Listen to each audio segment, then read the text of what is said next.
So this is the novel Frankenstein. I will read it in sections because there are 5 sections to the novel. It is called a frame story, and it has the beginning and the ending are letters from a Robert Walton writing to his sister while he is embarking on a trip to the Arctic up at the North Pole. Sections 2 and 4, the next part of the frame. Think about a picture frame.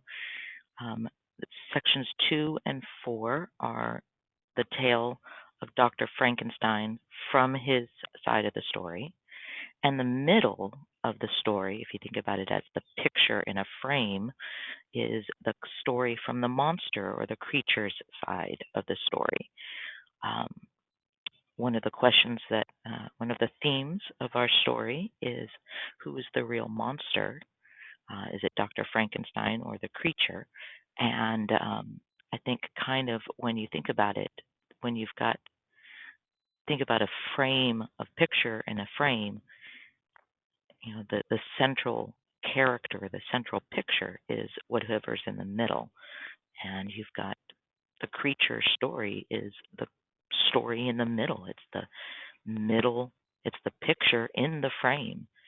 So that, may be just a bit of like foreshadowing from Mary Shelley, the author, as to who she might think is the real monster in the story if you were to ask her today. Okay, so we have our first page of the story.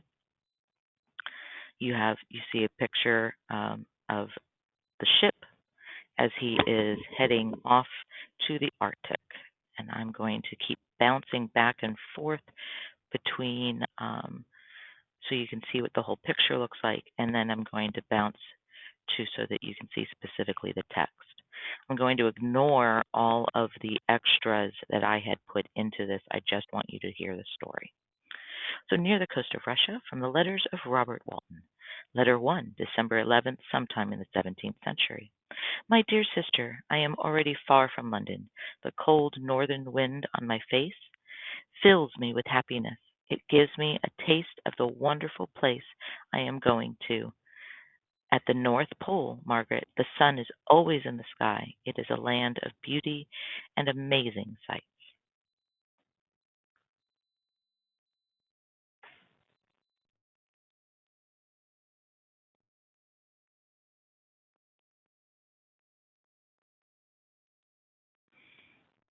And so here you see more. He's still in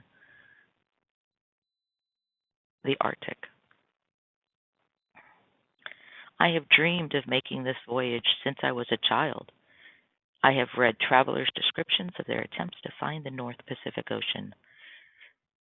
Do not I deserve to achieve something great? I have decided not to have an easy, comfortable life, but to go on a long, difficult voyage. Letter 2, March 28th, 17 something. How slowly the time passes here. I have no friends here, Margaret. If I succeed, no one will feel pleased. If I fail, no one will comfort me. I can't describe my feelings as I get nearer to my goal. Letter 3, July 7th. So here you see from March to July, there's been no letters. We have come a long way north. Please don't worry. I will be careful.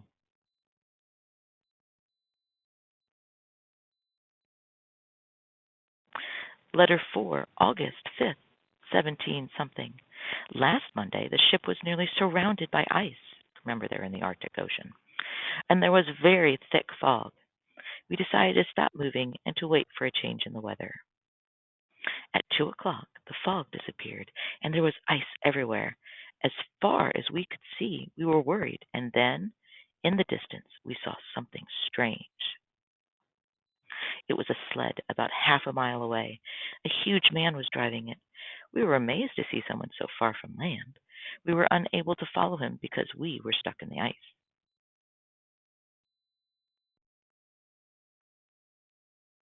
The next morning, when I woke up, all the sailors were talking to someone in the sea.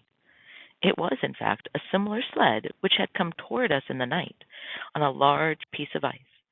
In the man Aboard was not huge like the other traveler, but a European. The sailors were persuading him to come onto the ship. Here is our captain, and he won't let you die out on the ice. Could you tell me where you're going? We're on a voyage of discovery to the North Pole. When he heard this, he agreed to come on board. He was nearly frozen and extremely thin. I have never seen a man in such a terrible state. Slowly, we helped him recover. 2 days passed before he was able to speak. Why did you come so far on the ice? I was looking for someone who had run away from me. I think we've seen him. We saw a man on a sled. Some dogs were pulling it across the ice. Do you think that when the ice broke, it destroyed its sled? The stranger suddenly seemed more alive. The ice didn't break until nearly midnight. He was probably safe by then. I'm sure you want to ask me a lot of questions. You saved me and have brought me back to life. August 13th, just a little bit later. I like my guest more and more each day. I admire him and also feel sorry for him. He has now recovered from his illness. August 19th, 17 something. Yesterday he said to me, You can see, Captain, that I have suffered greatly. You are looking for knowledge as I did. I hope it will not hurt you as it hurt me. You may learn something from my story. Listen to it. You'll see how nothing can change my destiny now. And that is the end of part one, first part of the story.